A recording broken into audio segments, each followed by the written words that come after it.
मैं हूं आपके साथ नैना यादव लेकर हाजिर हूं हमारा खास शो पूछता है इंडिया। बात हो रही है उस मुल्क की जो अपने आर्थिक हालातों से इतनी ज्यादा बदहाल है कि वहां के हुक्मरान अब दर दर भटकने को मजबूर हो जाते हैं, साजिशें रचते हैं दूसरों के लिए, भले ही घर जल क्यों ना रहा हो। पाकिस्तान की आर्थिक बदहाली, अर्थव्यवस्था की बर्बादी से जूझता पाकिस्तान एक बार फिर पहुंच गया है अमेरिका के आगे भीख का कटोरा लेकर। और इस बार पाकिस्तान ने अमेरिका से 10 अरब डॉलर की भारी भरकम रकम मांगी है। जी हां, 10 अरब डॉलर की रकम। अब बड़ा सवाल तो ये कि आखिर हमेशा हमने देखा जो पूरा कर्ज तक ये कहा जाए गले तक भी नहीं, जो पूरी तरह से डूब चुका है, ऐसे देश का पूरा हिस्सा डूब चुका है, आखिर वो इस कर्ज का और क्या इस्तेमाल करेगा। पाकिस्तान ने दरअसल अमेरिका और ईरान के बीच में जो दलाली की या सीजफायर डील कराने की नाकाम कोशिश की, अब पाकिस्तान ने अमेरिका से 10 अरब डॉलर मांगे हैं, करीब 96,000 करोड़ रुपए।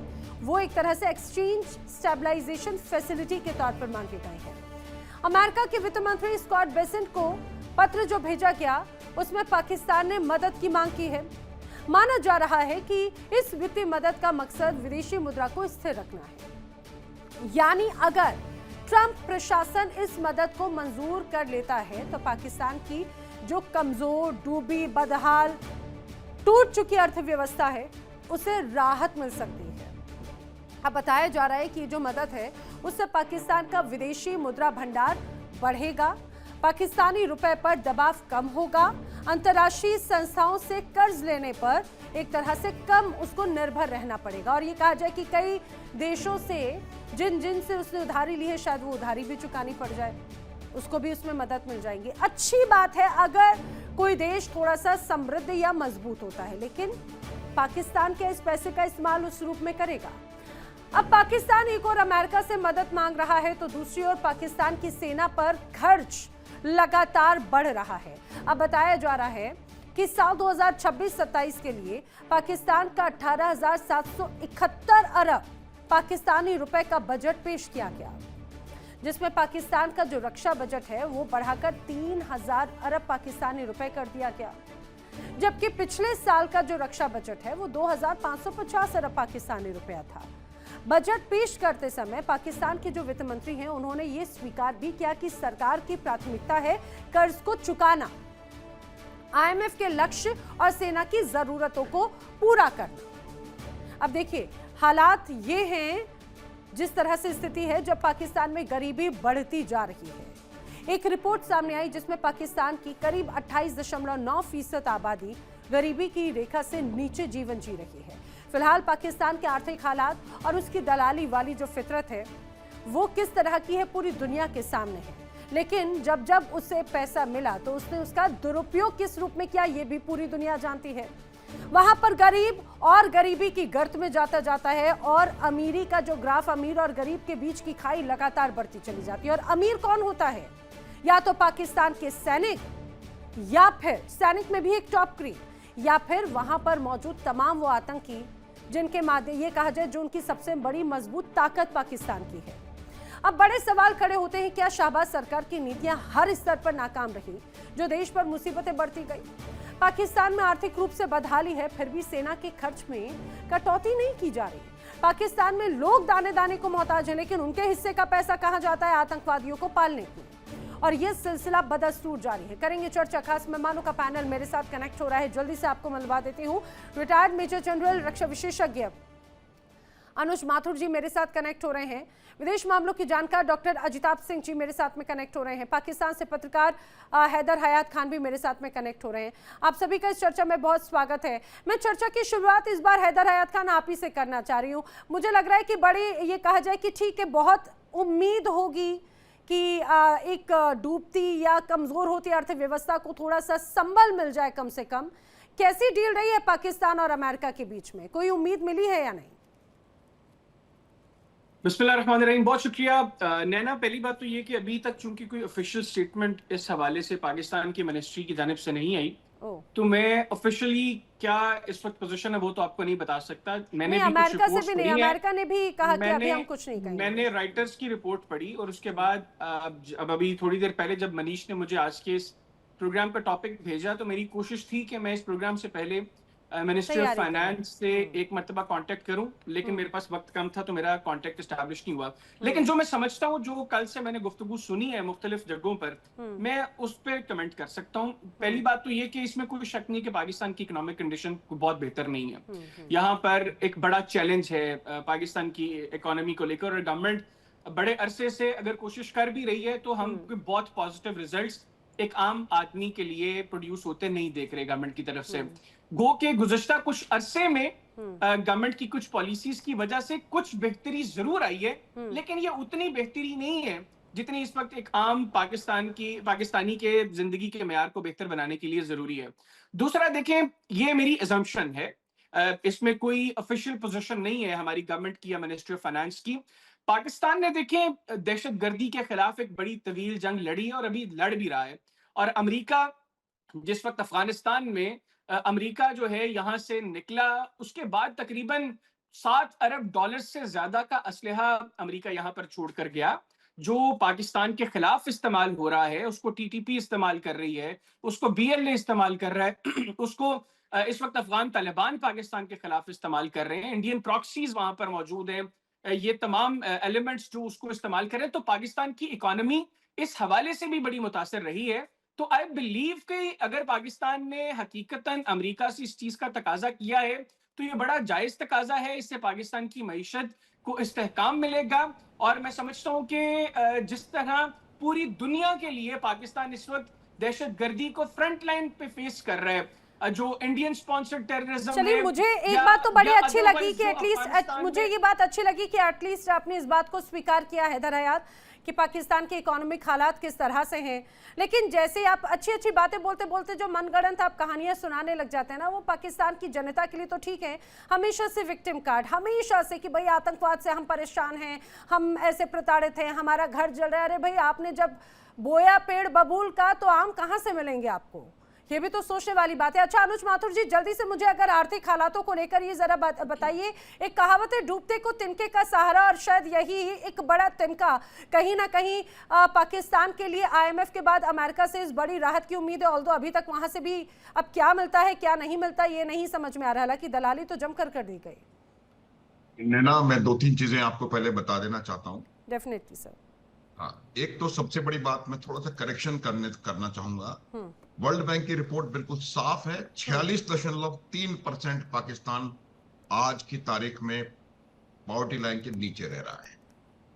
दूसरी चीज मैं आपको ये बताना चाहता हूं और समझने की बात है कि प्रॉक्सी शब्द का कोई अर्थ निकाल करके हमारे मित्र को समझाया जाए कि प्रॉक्सी का मतलब क्या, उसको भी छोड़ दीजिए। अब मैं आपको सही बात बताता हूं। देखिए, जो पैसा मिलता है, लोन आप ले रहे हैं, जिस काम के लिए उस लोन को लिया जाए, अगर उसको उस जगह पर लगाया जाए तो मुझे लगता है कि उससे कुछ फायदा हो सकता है। आप मुझे बताएं कि कैसे अशफाक कियानी, उन्होंने एक ऑस्ट्रेलिया में एक बहुत बड़ा आइलैंड खरीद करके और उसमें रह रहे हैं। उनका पता नहीं क्या बैकग्राउंड है लाइफ का, ये तो जरूर होगा कि वो शायद सीधे डिसेंडेंट हैं किसी के। लेकिन मेरा ये कहने का अर्थ है कि ये वही ट्रंप हैं जिन्होंने 2018 में एक स्टेटमेंट दिया था कि हमने पाकिस्तान को इतना मदद की डॉलर से और उसके बदले में हमें सिर्फ 2 चीज मिली, झूठ और डिसीट, लाइज एंड डिसीट। ये जब पैसा आप लेते हैं, उस पैसे का प्रयोग, जो ये शब्द प्रयोग कर रहे थे, उस शब्द को मैं व्याख्या करके बताता हूं। प्रॉक्सी का अर्थ होता है लश्कर तैयबा, प्रॉक्सी का अर्थ होता है जैश ए मोहम्मद, प्रॉक्सी का अर्थ होता है हिजबुल मुजाहिदीन, जो कि वहां पर है। इनके पास कोई ऐसा अर्थ पर शब्द हमारे लिए नहीं है। खैर, वो इनकी अच्छा है, जो करते रहे, खुश फहमी में रहे, उनकी मर्जी है। तो मेरे कहने का अर्थ ये है कि वो अमेरिका भी इस बात को अच्छी तरह से जानता था और जानता अभी भी है कि जो पैसा जाता है उसमें से काफी सारा मिसअप्रोप्रिएट होकर के कुछ लोगों की जेबों में जाता है, और बाकी काफी सारा पैसा जो है वो, जो कि इनकी एक्चुअली फॉरवर्ड रेजिमेंट्स हैं, लश्कर तैयबा, जैश मोहम्मद, ये इनके, इसको पाकिस्तान की आर्मी और पाकिस्तान की आईएसआई अपनी फॉरवर्ड रेजिमेंट की तरह इस्तेमाल करती है, क्योंकि इनकी जो पॉलिसी है to bleed India by 1000 cuts, उस ब्लीडिंग इंडिया बाय 1000 कट्स ये नेक्स्ट स्टेटेड पॉलिसी है, कोई इसमें वो नहीं है। तो उसको एक मिनट नैना प्लीज, उसको इंप्लीमेंट करने के लिए उनको ऐसे ही रेजिमेंटों की आवश्यकता है, तो उनके रेजिंग में, उनको पालने पोसने में ये पैसा जाता है। आपने देख लिया होगा जब जैश ए मोहम्मद के आतंकवादियों के जनाजे निकले थे तो कैसे पूरी पाकिस्तान की हायरार्की उमड़ करके वहां पर गई थी। और उसके अलावा देखिए अमेरिका की मैं आप एक दो चीजें बताना चाहता हूं मैं। और अमेरिका में खास करके जब से डोनाल्ड ट्रंप वहां के सदर बने हैं, डोनाल्ड ट्रंप का किसी भी चीज से बातचीत करते समय पहला प्रश्न अपने आप से या जिसके साथ वो कोई काम कर रहे हैं उससे ये रहता है कि what is it in it for me, इसमें मेरे लिए क्या है। तो मैं ये बताना चाहता हूं कि अगर अमेरिका किसी प्रकार की कोई इनसे अगर ये जो बात की है, ये पिछला इतिहास रहा है, 25 बेल आउट इनको IMF से मिले हैं, जिसको कोई झुठला नहीं सकता। बेल आउट का अर्थ भी सारी दुनिया जानती है, मुझे बताने की आवश्यकता नहीं है। और ये जो 25 बेल आउट मिले हैं, एक जगह से कर्ज लेके दूसरी जगह उतारना, जब UAE ने पैसा मांगा तो उन्होंने सऊदी अरब से जाकर के उधार लेकर के UAE का पैसा क्लियर कर दिया। ये तमाम चीजें क्यों परिस्थिति आ रही है, उसकी मैं वजह बता रहा हूं कि जब आप अपने विकास को, अपने डेवलपमेंट को, अपने देश को आगे बढ़ाने को, अपने लोगों की, अपने अवाम की चीजों को जब तक ध्यान में नहीं रखते हैं, ये बार बार थोड़ी देर पहले भी मैं इन्हीं को ये समझा रहा था कि आपको ये देखना है कि आपके अपने जो लोग हैं वो लूट खसोट कर रहे हैं आपके अपने देश में। और आपके जैसे लोगों का फर्ज है कि इस चीज को पाकिस्तान के हित में इसको आगे बढ़ाया जाए। तो मेरा ये मानना है कि अगर अमेरिका, मैं इसी पर एक बार जवाब भी ले लूं। जल्दी से एक बार मुझे बताइएगा, फिर मैं अजिताभ जी का रुख करना चाह रही हूँ। हैदर हयात, इतनी बड़ी अगर रकम मिल रही है उसका इस्तेमाल कहाँ पर करेंगे? क्या वही एक तरह से वो फ्लो चलता रहेगा कि ठीक है यहाँ का कर्जा उधर खपाना, उधर का कर्जा इधर खपाना? जनता के बीच में जनता तो गोलमोल घूमती गई। देखिए ना, मैंने आपको पहले बताया कि एग्जैक्टली अभी तक चूंकि इस पे कोई ऑफिशियल स्टेटमेंट ना US की तरफ से आई है ना पाकिस्तान की तरफ से आई है, तो मैं आपको एग्जैक्टली तो नहीं बता सकता।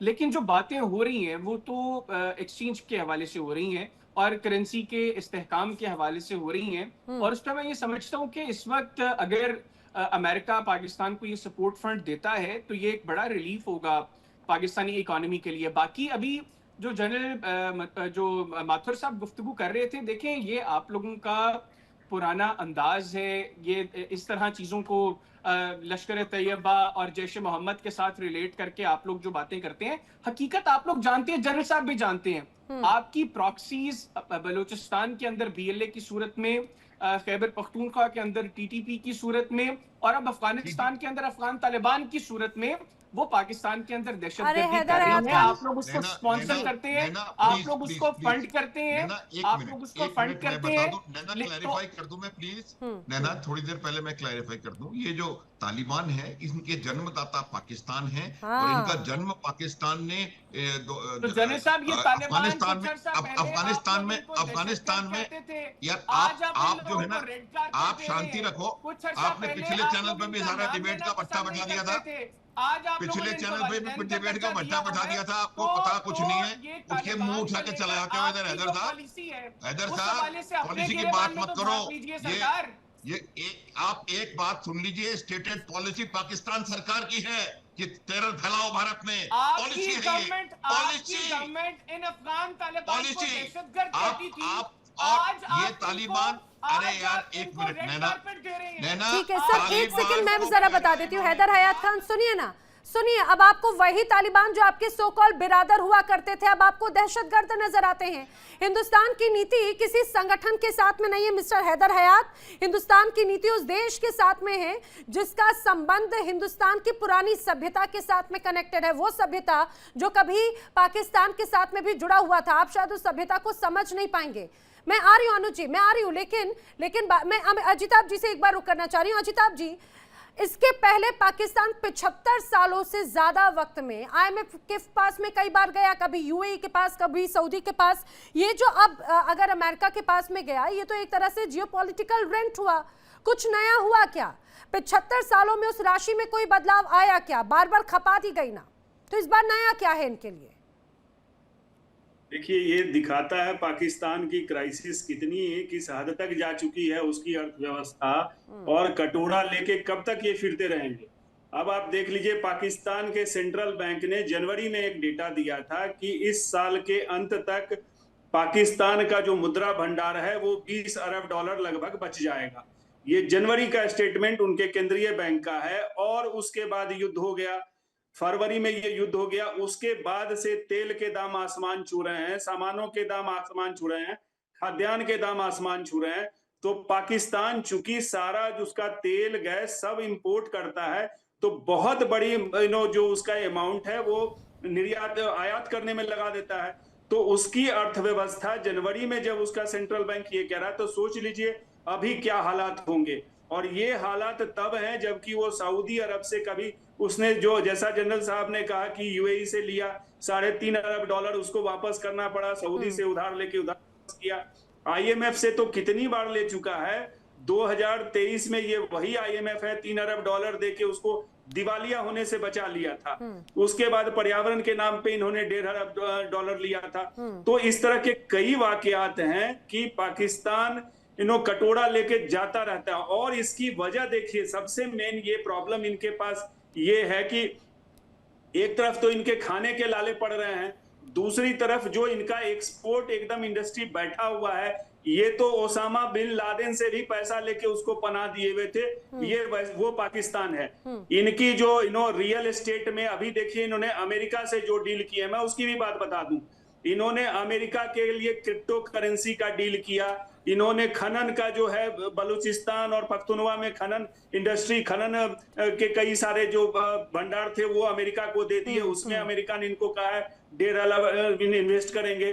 तो इस तरह से अमेरिका से जो इस तरह की डील ये कर रहे हैं, चाहे क्रिप्टो करेंसी का हो, रियल एस्टेट का हो, खनन उद्योग का है, तो ये अपने आप को बेच रहे हैं। और दूसरी तरफ देख लीजिए पीओजेके में बजट पिछले 2 साल का अगर मैं बोलूं नैना जी, तो बजट इनका घटता ही जा रहा है। अपने हर स्टेट में ये पैसा नहीं दे पा रहे हैं बजट। और इसलिए वजह क्या होगी? बात भी तो कुछ होगी ना, क्योंकि अगर इतना पैसा आ रहा है कभी सऊदी से, कभी यूएई से, कभी आईएमएफ से, अब कभी अमेरिका से, या ये कहा जाए कि जब डील साइन होती है तो कई बार एक्सचेंज प्रोग्राम्स होते हैं, उन एक्सचेंज प्रोग्राम्स में भी क्या मांगा जाता है? पैसा। ठीक है, मतलब जरूरत भी है और हर देश कर्ज में रहता है।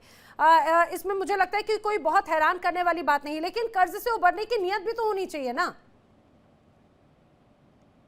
वो नियत आपने सही कहा, कर्ज से उबरने की नियत, लेकिन पैसा हो तब तो।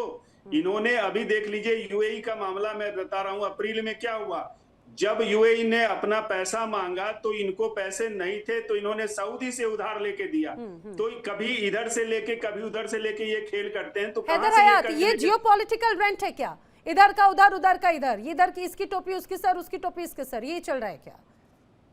अच्छा नैना, देखिए मैंने इससे मुतालिक तो मेरा ख्याल है कि काफी चीजें आपको क्लियरली बता दी हैं, लेकिन कुछ बातें हैं जो आपकी इंट्रो में भी थी और मैं पहले जवाब देना चाहता था, लेकिन मेरी कोशिश ये थी कि अच्छे तरीके से ये प्रोग्राम चले। आपने 2 मरतबा जयशंकर की तरह घटिया लफ्ज इस्तेमाल किया, दलाली का। तो घटिया शब्द क्या? अच्छा मुझे एक बात बताइए, मीडिएशन में आपको इस शब्द से इतनी तकलीफ क्यों? नैना, अगर मैं दलाल, अरे दलाल शब्द जो दलाली करता वो दलाल। नैना बहुत मैटर करता है और मैं तो इंडिया में मशहूर हूं इस हवाले से, तो मेरे साथ काइंडली आप दोबारा आपने मेरे मुल्क को लेकर ये जयशंकर की तरह घटिया जबान का इस्तेमाल किया। अरे एस जयशंकर की भाषा और लैंग्वेज का तो मैंने कुछ इस्तेमाल ही नहीं किया। जिस रणनीति का इस्तेमाल करते हैं वो धज्जियां उड़ा देती हैं आपकी। लिहाज करूंगा, इज्जत और एहतराम सबसे पहले है। अगर आपने इज्जत और एहतराम से बात करनी है तो इज्जत और एहतराम से बात कीजिए भी। अगर आप चाहते हैं हैदर हयात तो खान, आपको इस शब्द से तकलीफ हो सकती है क्योंकि आपने उसको गलत तरीके से लिया। अरे भीख मांगने वाला भिखारी, दलाली करने वाला दलाल, मध्यस्थता को दलाल कहा जाता है, दलाली कही जाती है, और जो मध्यस्थता करता है वो दलाल कहलाता है। हमारे यहाँ भी जो प्रॉपर्टी दिलवाता है, अच्छा अनुज जी मैंने ऐसा क्या कह दिया, या एस जयशंकर के इस शब्द से ऐसी क्या आपत्ति हो गई? चोर की दाढ़ी में तिनका हो जाता है ना, जिसको तकलीफ है। अनुज माथुर जी, हैदर हयात खान भी जी, इस्तेमाल भी मत कीजिए। बुरा इस बात में इतना इनको क्या तकलीफ हो गई? अरे भाई उसी की बात में तो राशि मांगने गए ना आप कि हमने किया मीडिएशन, मध्यस्थता मतलब दलाली होता है। बिल्कुल। देखिए ये जो जिसके अंदर जिस प्रकार की भावना होती है ना, तो उस शब्द को उसी प्रकार से, जाकी रही भावना जैसी प्रभु मूरत देखी तिन तैसी।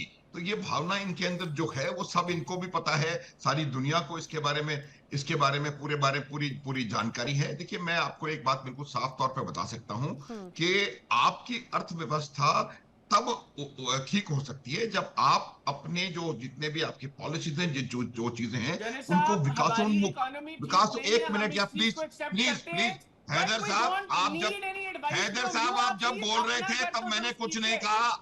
हैदर साहब आप बोल रहे थे जब आप मैंने कुछ नहीं कहा। Worst performing currency Indian currency है। फॉर गॉड अरे सेक, भैया हमारे बारे में आज आप बात देख करने लो, से पहले अपने गिरेबान में झांक कौन सी लीजिए। रिपोर्ट क्या कोई वाला दे रहे शक हैं? नहीं है ये कि अब भारत एक बड़ी इकोनॉमी है, एक लेकिन मिनट, अच्छी एक इकोनॉमी मिनट, नहीं है। अच्छी इकोनॉमी नहीं है, एक बड़ी इकोनॉमी है।